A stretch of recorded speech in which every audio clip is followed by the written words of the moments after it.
안녕하세요. 유튜브 채널 미국 주식 이슈워치입니다. 오늘은 이제 곧 뉴욕 증권거래소 NYSE에 상장될 예정인 암호화폐 거래소죠.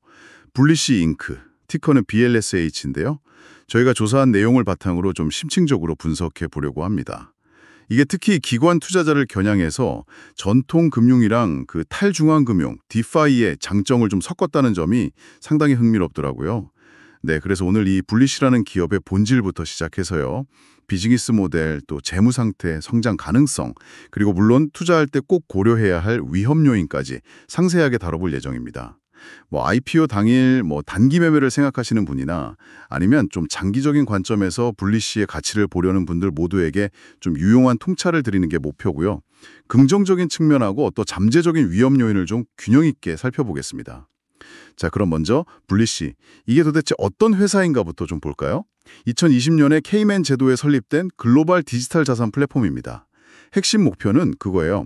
기관 투자자나 좀 전문 트레이더, 고액 자산가들을 위해서 아주 신뢰성 높은 시장 인프라와 정보 서비스를 제공하겠다. 그러니까 암호화폐 시장이 좀 불안정하잖아요. 이걸 해소하고 기관 자금이 들어올 수 있는 안전한 통로를 만들겠다는 그런 비전을 가지고 있는 거죠. 그리고 여기서 진짜 중요한 점은요. CEO가 토마스 팔리라는 사람인데 이 사람이 전 NYSE, 그러니까 뉴욕 증권거래소 사장 출신이라는 배경이 있어요. 이게 전통금융권의 신뢰를 얻고 기관 자금을 유치하는 데는 정말 아주 강력한 무기가 될 수 있다고 봅니다. 세계 최대 자본 시장을 운영해본 경험이 암호화폐 거래소 운영에도 큰 시너지를 낼 수 있지 않을까, 이런 기대가 있는 거죠.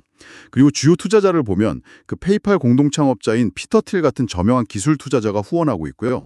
혁신 기술 투자의 대명사 AR카이 인베스트먼트 매니저먼트가 최대 2억 달러 규모의 주식 매입 관심을 표명했어요. 이건 월스트리트가 블리시의 비즈니스 모델하고 잠재력을 상당히 높게 평가한다는 강력한 증거 아니겠습니까?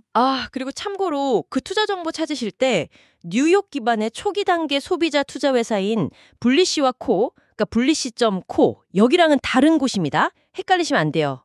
저희가 지금 분석하는 건 암호화폐 거래소 블리시 잉크, 웹사이트는 블리시.com, 이고, 티커는 BLSH입니다. 꼭 교차 확인하셔야 합니다. 네, 그 CEO 경력이나 뭐랄까 투자자들의 이름값은 확실히 인상적이긴 합니다. 저도 그 점은 동의하는데요. 근데 몇 가지 좀 짚어봐야 할 점들이 있어요. 우선 본사가 케이맨 제도에 있다는 점인데요. 이게 일부 투자자들한테는 규제 투명성이나 접근성 이런 측면에서 좀 우려를 낳을 수 있거든요. 물론 회사 측에서는 규제 준수를 계속 강조하고는 있지만 그래도 여기 법인 구조가 가지는 그런 잠재적인 리스크는 인지를 하고 있어야겠죠. 그리고 그 전 NYSE 사장 경력이요. 물론 대단하긴 한데 과연 그 경험이 변동성이 극심하고 또 기술 중심적인 이 암호화폐 시장 운영에 얼마나 직접적으로 그리고 또 긍정적으로만 작용할 수 있을지는 좀 지켜봐야 할 것 같습니다. 아시다시피 두 시장의 성격이 꽤 다르잖아요. 또 블랙록하고 ARK의 관심 표명, 이것도 그런 긍정적인 소식이긴 한데 아직은 말 그대로 관심 단계라는 거죠. 실제 투자 규모나 조건은 확정된 게 아니고요. 이걸 확정적인 보정처럼 해석하기에는 좀 이릅니다. 시장 상황이 어떻게 변하느냐에 따라서 이들의 최종 결정은 충분히 달라질 수 있다는 점도 기억해야 하고요. 그렇군요. 그럼 이 회사의 핵심 비즈니스 모델하고 경쟁 우위는 어디에 있을까요? 핵심 사업 영역을 보면요. 기관하고 전문 투자자들의 요구에 딱 맞춰서 현물 거래, 그러니까 비트코인, 이더리움 같은 거요. 그리고 마진 거래, 이건 적격 투자자 대상으로 레버리지를 제공하는 거고요. 또 파생 상품 거래, 예를 들어 무기한 선물이나 만기 선물 같은 포괄적인 트레이딩 상품을 제공합니다. 특히 마진이나 파생 상품 같은 경우는 기관들이 자본 효율성을 좀 극대화하고 리스크 관리하는 데 꼭 필요한 상품들이죠. 그럼 수익은 어떻게 내느냐? 주수익원은 당연히 플랫폼 내에서 일어나는 금융활동과 직접 연동됩니다. SEC 서류를 보면 거래 수수료, 그리고 마진 거래에서 발생하는 이자 및 수수료, 또 파생상품 거래 수수료, 예를 들면 펀딩비 같은 게 핵심 수익원이라고 나와 있어요. 거래량이 늘어나면 수익도 같이 커지는 그런 구조죠. 자, 그럼 핵심 경쟁력은 뭐냐? 첫 번째는 기술입니다. 블리시의 가장 독창적인 경쟁력은 바로 하이브리드 기술이에요. 이게 뭐냐면 중앙화 거래소, CFI의 중앙지정가 주문서, 그러니까 CLOB라고 하죠. 그거랑 탈중앙금융, 디파이의 자동화된 시장 조성자, AMM을 결합한 겁니다. 이게 좀 어려울 수 있는데 쉽게 말하면 CFI의 빠른 속도하고 AMM의 그 항시적인 유동성을 합친 거예요. 그래서 시장 변동성이 극심할 때도 아주 깊은 유동성을 제공하고 매수 매도 호가 차이, 그러니까 스프레드를 매우 좁게 유지할 수 있다는 거죠. 기관 투자자들 입장에서는 이게 최상의 거래책일 환경이 될 수 있습니다. 실제로 제품 책임자인 마크 우즈가 우리는 트레드파이, CFI, 디파이의 요소들을 혼합해서 동급 최고의 디지털 자산 인프라를 구축하고 있다, 이렇게 말하기도 했고요. 그리고 두 번째 핵심 경쟁력은 규제하고 투명성입니다. 설립 초기부터 규제 준수를 최우선 과제로 삼았다고 해요. 지브롤터, 홍콩, 독일 같은 주요 금융 허브에서 이미 정식 라이선스를 확보했고 미국 같은 주요 국가에서도 라이선스 획득을 추진 중입니다. 그리고 매년 딜로이트로부터 재무 감사도 받고 엄격한 KYC, KYB, 그러니까 고객 확인 절차죠. 그리고 자금 세탁 방지, AML 절차까지 운영해서 투명성하고 신뢰도를 높였어요. 이건 안전을 최우선으로 생각하는 기관 자금을 유치하는 데 있어서 정말 결정적인 우위가 될 수 있습니다. 그리고 또 하나, 2023년에 암호화폐 전문 미디어인 코인데스크를 인수했죠. 이것도 단순한 거래 플랫폼을 넘어서 정보 허브로서의 역할이나 업계 영향력을 강화하는 중요한 전략적 자산이라고 볼 수 있겠습니다. 근데 이게 실제 시장의 극단적인 스트레스 상황, 그러니까 뭐 가격이 급락하거나 거래량이 폭증하는 그런 상황에서도 광고하는 만큼의 우월한 성능과 안정성을 꾸준히 보여줄 수 있을지는 글쎄요, 좀 더 장기적인 검증이 필요하다고 봅니다.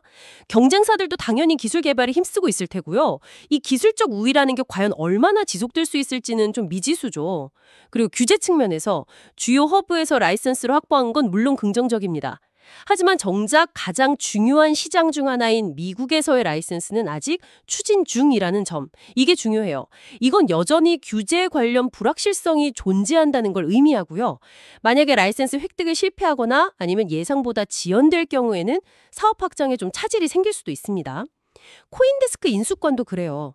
이게 시너지를 낼 수도 있겠죠. 정보력도 강화되고 뭐 그럴 수 있는데 반면에 미디어 운영에 따른 비용이 계속 발생할 거고요. 또 편집권 독립성을 어떻게 유지할 거냐 하는 문제, 그리고 잠재적인 이해상충 가능성 같은 관리해야 할 리스크도 분명히 존재합니다. 거래소 운영하고의 시너지가 아직 명확하게 증명된 건 아니라고 봐야죠. 그렇군요. 그럼 이제 재무 상태를 좀 자세히 들여다볼까요? IPO 상세 정보를 보면 티커는 BLSH, 거래소는 NYS이고요. 공모 예정일은 2025년 8월 11일 주간으로 잡혀 있습니다. 최대 약 6억 2,930만 달러의 자금 조달을 목표로 하고 있고 예상 기업 가치는 최대 약 42억 3천만 달러 수준입니다. 암호화폐 업계에서는 상당히 주목받는 IPO죠. 가장 눈에 띄는 건 역시 거래량 성장세입니다. 플랫폼 활성도를 보여주는 누적 거래량이 올해 3월 31일 기준으로 이미 1조 2,500억 달러를 초과했어요. 특히 2025년 1분기 일평균 거래량을 보면 25억 5천만 달러인데 이게 작년 같은 기간 대비 무려 78%나 급증한 수치입니다. 이건 뭐 시장 점유율이 아주 빠르게 확대되고 있다는 걸 증명하는 강력한 지표라고 할 수 있겠죠. 수익성 측면을 보면요. 2024년에는 8천만 달러 수익을 기록했습니다. 근데 2025년 1분기에 갑자기 3억 4,900만 달러라는 큰 순손실이 났어요. 이게 좀 우려스러울 수 있는데 회사 설명에 따르면 이건 보유하고 있던 암호화폐의 공정가치가 하락하면서 발생한 회계상 평가 손실이 주된 원인이라고 합니다. 그러니까 실제로 현금이 유출된 게 아니라 장부상 손실이라는 거죠. 더 중요한 건 뭐냐면 2025년 2분기에는 다시 1억 600만 달러에서 1억 900만 달러 사이의 순이익이 예상된다는 점입니다. 이건 아주 강력한 턴어라운드고 IPO를 앞두고는 굉장히 긍정적인 신호로 해석될 수 있겠습니다. 그리고 또 하나, 유동자산이 풍부하다는 점인데요. 30억 달러 이상의 유동자산을 보유하고 있다고 해요. 여기에는 비트코인이 24,000개, 이더리움이 12,600개, 그리고 4억 1,800만 달러 이상의 현금비 스테이블 코인이 포함되어 있습니다.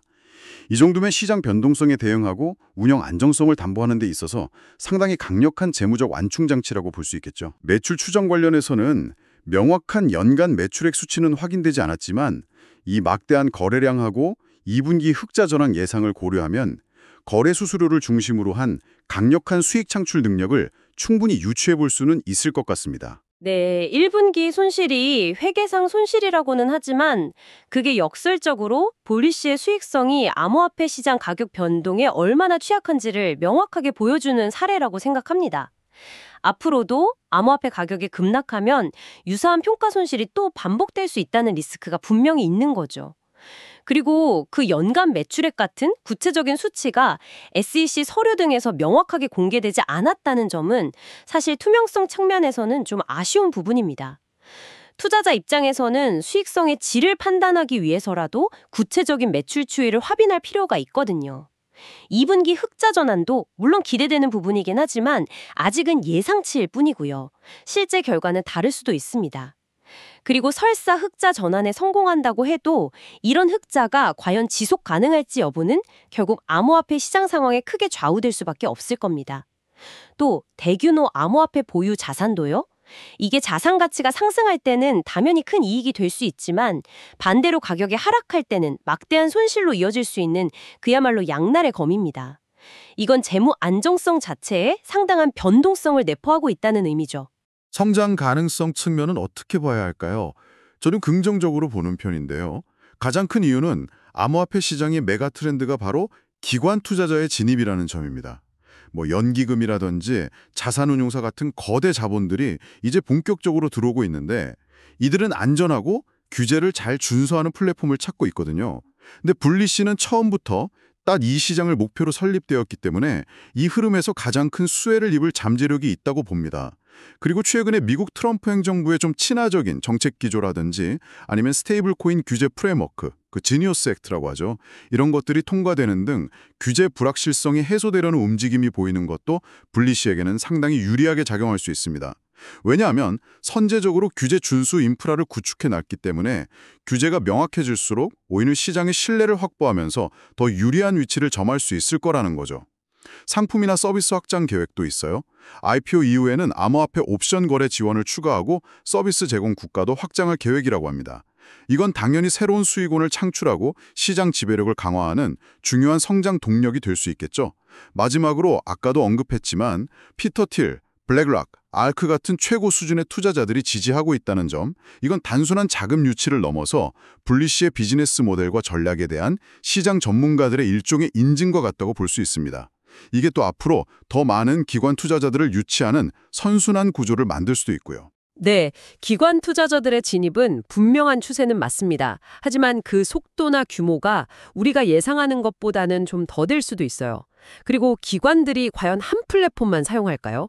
여러 플랫폼을 동시에 사용할 가능성이 높기 때문에 블리시가 이 시장을 독점하기는 현실적으로 어려울 겁니다. 경쟁은 계속 치열할 거라는 얘기죠.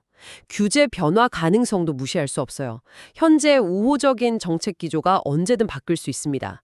정권이 교체된다거나 아니면 예상치 못한 강력한 규제가 갑자기 도입될 수도 있고요. 그렇게 되면 오히려 규제 준수를 강점으로 내세웠던 블리시에게 더 큰 타격이 될 수도 있습니다. 특정 지역, 예를 들어 홍콩 같은 곳에 정치적, 규제적 리스크도 당연히 고려해야 하고요. 상품이나 서비스 확장 전력도 마찬가지입니다. 이건 필연적으로 비용 증가하고 실행 리스크를 동반하죠. 새로운 시장에 진출하고 새로운 상품을 개발하는 게 항상 성공하는 건 아니거든요. 유명 투자자들의 존재도 물론 긍정적인 측면이 있지만 이들의 투자 회수 전략이나 이해관계가 장기적인 기업 가치 성장이나 다른 일반 주주들의 이익과 항상 일치하지 않을 수도 있다는 점도 염두에 둬야 합니다. 자, 그럼 이제 투자하기 전에 반드시 고려해야 할 위험 요인들을 좀 정리해 볼 필요가 있겠는데요. 제가 볼 때 여러 가지가 있지만 다른 무엇보다도 가장 심각하게 우려되는 점은 역시 극심한 고객 집중도입니다. 올해 1분기 기준으로 상위 5명의 고객이 현물 거래량의 69%를 차지한다? 이건 정말 아슬아슬한 구조예요. 거의 70%잖아요. 만약에 이들 중 단 1명 혹은 2명만 이탈해도 회사 실적에는 정말 치명적인 타격이 불가피합니다. 이건 수익 안정성이라는 측면에서 아주 큰 물음표를 던지는 거죠. 그리고 당연히 시장 경쟁도 빼놓을 수 없죠.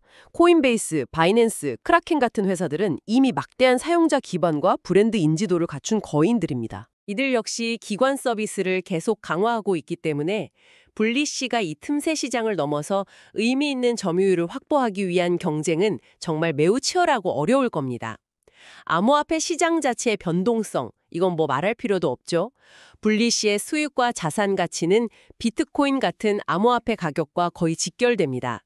가격이 급락하면 거래량 감소로 인한 수수료 수익 감소, 보유 자산 가치 하락, 그리고 투자 심리 위축이라는 삼중고를 겪을 수 있어요. 2025년 1분기 손실이 이걸 이미 증명했고요. 규제 불확실성도 여전합니다. 현재 우호적인 기조가 언제든 뒤바뀔 수 있고 예상치 못한 강력한 규제가 도입되면 사업 모델 자체가 위협받을 수도 있습니다. 특히 글로벌 사업을 확장하면서 각국 규제 리스크에 동시다발적으로 노출될 가능성도 있고요. 아까 말씀드린 홍콩 같은 특정 지역의 정치적 리스크도 무시할 수 없습니다. 마지막으로 보안 위협. 아무리 강력한 보안 시스템을 갖춘다고 해도 해킹이나 사이버 공격 위협은 항상 존재합니다. 만약 대규모 보안 사고라도 발생하면 고객 자산 손실은 물론이고 회사의 평판과 신뢰도에 회복 불가능한 손상을 입어서 기업 존립 자체가 위태로워질 수도 있습니다. 네, 물론 그런 위험 요인들이 분명히 존재합니다. 저도 인정합니다. 하지만 좀 다른 시각에서 보자면요. 시장 경쟁이 치열하긴 하지만 분리씨는 기관 전문, 그리고 규제 준수라는 확실한 차별점을 가지고 특정 시장을 효과적으로 궁역하고 있다는 점을 좀 봐야 할 것 같아요. 경쟁 속에서도 자신만의 영역을 충분히 구축할 가능성이 있다고 봅니다. 시장 변동성 리스크도 있죠. 하지만 분리씨는 이를 관리하기 위해서 아까 말씀드린 것처럼 30억 달러 이상의 아주 풍부한 유종자산을 확보하고 있습니다. 이게 어느 정도 변동성에 대한 완충 역할을 해줄 수 있을 거라고 기대하고요. 규제 불확실성도 마찬가지입니다. 이게 리스크 요인이기도 하지만 분리씨의 선제적인 규제 준수 노력은 오히려 규제가 강화될수록 경쟁 우위로 작용할 수도 있습니다. 규제를 회피하려는 다른 기업들보다 더 유리한 위치를 선점할 가능성이 높다는 거죠. 고객 집중도 문제도 물론 지금 당장은 높은 편이지만 사업이 확장되고 더 많은 기관 고객들을 유치하게 되면 자연스럽게 분산될 가능성도 기대해 볼 수 있지 않을까 싶습니다. 보안 위협도 모든 거래소가 노출되어 있는 문제지만 특히 기관 대상 플랫폼인 만큼 분리씨는 최고 수준의 보안 시스템에 투자했을 것으로 예상됩니다. 물론 100% 안전이라는 건 없겠지만요. 자, 그럼 이제 슬슬 정리를 해볼까요? 종합해보면 분리씨는 전 NYS의 사장이라는 강력한 리더십, 그리고 CPI와 DeFi를 결합한 혁신적인 하이브리드 기술, 또 규제 준수라는 확실한 차별점을 가진 상당히 매력적인 IPO라고 할 수 있겠습니다. 특히 성장하는 기관 투자자 시장을 정조준한 전략은 높은 성장 잠재력을 보여주고요. 블랙락 같은 유력 기관들의 관심이나 2분기 흑자 전환 예상, 그리고 풍부한 유동자산 같은 것들은 긍정적인 투자 심리를 뒷받침하는 요인이라고 생각합니다. 장기적으로 봤을 때 규제 환경 변화의 수혜를 입으면서 기관 암호화폐 시장의 주요 플레이어로 성장할 가능성이 충분히 있다고 봅니다. 네, 그런 성장 가능성에도 불구하고 투자는 정말 신중해야 합니다. 다시 한번 강조하지만 암호화폐 시장 고유의 극심한 변동성 리스크, 그리고 코인베이스나 바이낸스 같은 기존 강자들과의 치열한 경쟁 환경, 여전히 존재하는 규제 불확실성, 그리고 정말 특히 상위 소수 고객에 대한 극도로 높은 의존도, 이건 반드시 인지하고 관리해야 할 핵심 리스크입니다. 보안 위협 또한 항상 상존하는 문제고요. IPO 초기에는 기대감 때문에 주가가 상승할 수도 있겠지만 장기적인 성공은 결국 이런 리스크들을 얼마나 잘 극복하고 지속 가능한 성장을 이뤄내는지에 달려 있을 겁니다. 정리하자면 높은 잠재력만큼이나 높은 위험을 동반하는 그런 투자처라고 할 수 있겠습니다. 네, 오늘 저희는 분리씨 잉크의 IPO에 대해서 성장 잠재력과 함께 또 간과할 수 없는 위험 요인들을 중심으로 다각도로 한번 살펴보았습니다. 오늘 논의된 이런 긍정적인 요인들과 또 잠재적인 위험 요인들을 청취자님께서 분리씨 투자를 고려하실 때 균형 있게 잘 평가하셔서 현명한 결정을 내리시는데 조금이나마 도움이 되었기를 바랍니다. 마지막으로 본 분석은 정보 제공을 목적으로 하며 특정 종목에 대한 투자 추천이 아님을 다시 한번 말씀드립니다. 모든 투자 판단과 그에 따른 결과의 책임은 전적으로 투자자 본인에게 있습니다. 네, 그리고 본 정보는 제공된 자료를 바탕으로 AI가 생성한 내용을 포함하고 있을 수 있으므로 실제 내용과 일부 차이가 있을 수 있다는 점도 유의해 주시기 바랍니다. 투자 결정을 내리시기 전에는 반드시 추가적인 정보 확인과 검증 과정을 거치시기를 바랍니다.